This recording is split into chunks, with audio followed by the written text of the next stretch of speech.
Hai semua, Assalamualaikum warahmatullahi wabarakatuh dan salam sejahtera.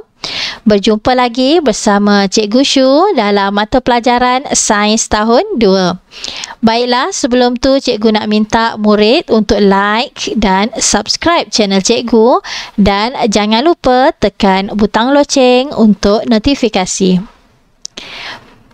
Pada minggu ini kita masih lagi belajar tajuk campuran, iaitu mengenai bahan larut dan bahan tidak larut. Objektif pembelajaran kita pada hari ini, pada akhir pembelajaran murid mestilah boleh mengenal pasti bahan yang boleh larut dan tidak boleh larut di dalam air. Baiklah, kita tengok contoh bahan yang boleh larut di dalam air. Yang pertama, gula. Yang kedua, garam. Yang ketiga, soda penaik. Yang keempat, pewarna, serbuk pewarna. Dan yang kelima, serbuk deterjen. Ini antara contoh-contoh bahan yang boleh larut di dalam air. Seterusnya, kita tengok pula contoh-contoh bahan yang tidak boleh larut di dalam air. Yang pertama, gandum, tepung gandum, kacang hijau, kanji jagung, batu dan juga beras. Ini adalah antara contoh bahan-bahan yang tidak boleh larut di dalam air. Baiklah, kamu boleh rujuk buku teks kamu. Okey. Bahan larut dan bahan tidak larut. Nisa memasukkan dua bahan ke dalam air dan mengaduknya. Okey, kamu tengok sebelum diaduk dan selepas diaduk.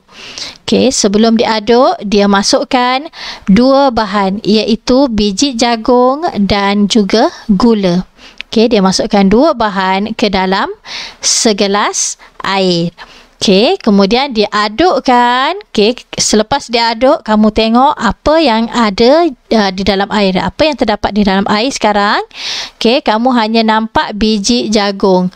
Gula ada nampak tak? Tak ada nampak kerana gula telah larut di dalam air. Okey. Kemana hilangnya gula? Mengapa biji jagung masih kelihatan? Okey, budak ni cakap. Okey, gula tidak hilang. Gula larut di dalam air. Biji jagung masih kelihatan kerana biji jagung tidak boleh larut di dalam air. Kan macam kita buat air, kita kacau-kacau dalam teko tu, ada nampak tak gula? Kita dah tak nampak gula, tetapi gula tu tak pergi mana pun. Gula masih ada di dalam air tersebut, tetapi dia larut. Dan kita boleh rasa gula tersebut. Air tersebut manis, kan? Okey. Ada bahan yang boleh larut di dalam air. Contohnya gula.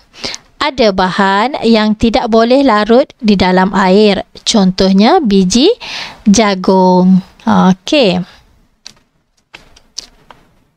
Boleh larut di dalam air dan tidak boleh larut di dalam air.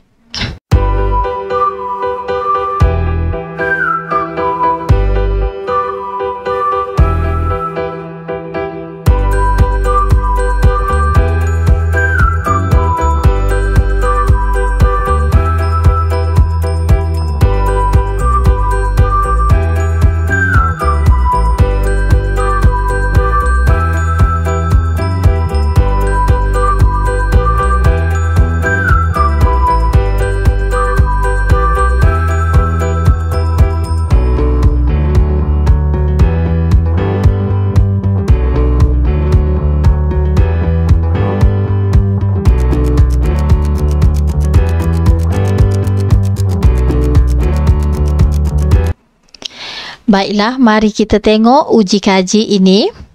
Alat dan bahan yang diperlukan ialah air, 3 buah bikar yang berlabel, rod kaca, 1 sudu kecil garam, 1 sudu kecil kacang hijau, 1 sudu kecil beras.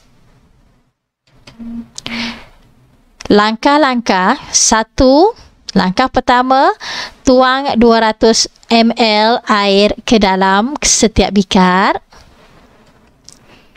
Yang kedua, masukkan garam ke dalam bikar A, kacang hijau ke dalam bikar B dan beras ke dalam bikar C.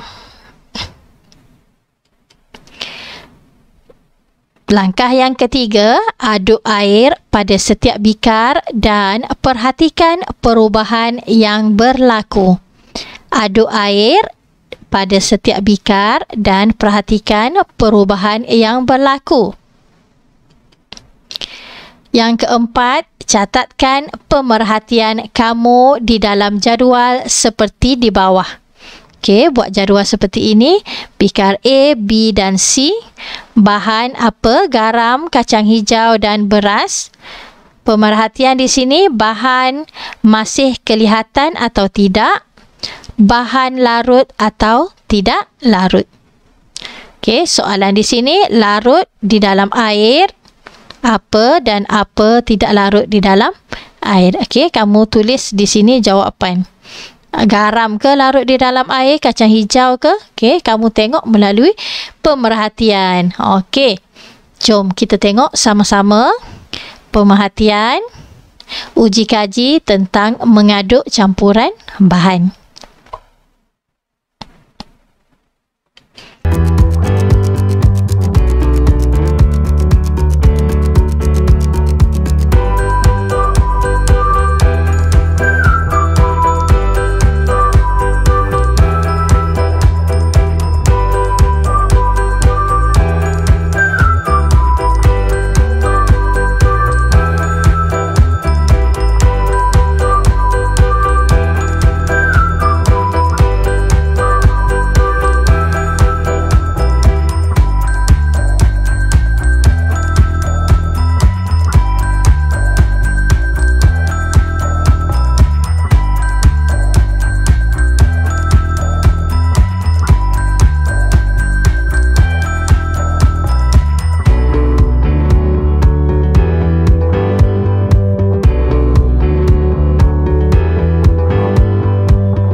Baiklah, tugasan kamu pada hari ini, kamu ada 2 tugasan.